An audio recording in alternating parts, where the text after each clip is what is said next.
القصة باختصار طبعا خدت الإعدادية من 20 سنة، وبعد 20 سنة في سنة 2021 قررت أخوض تجربة الثانوية العامة عشان خاطر يبقى معايا مؤهل عالي وأخش الكلية اللي نفسي فيها.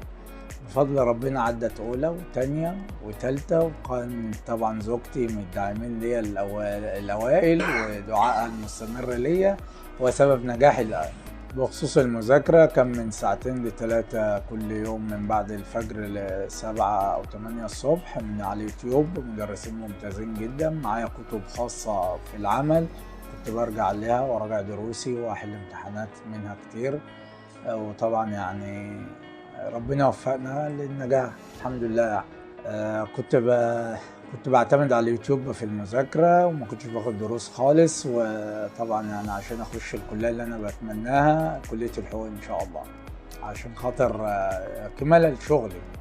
يعني في الشغل عندنا الغزل والنسيج، شركة الغزل والنسيج فيها شؤون قانونية، وبإذن الله داخل الحقوق عشان خاطر أبقى في الشؤون القانونية.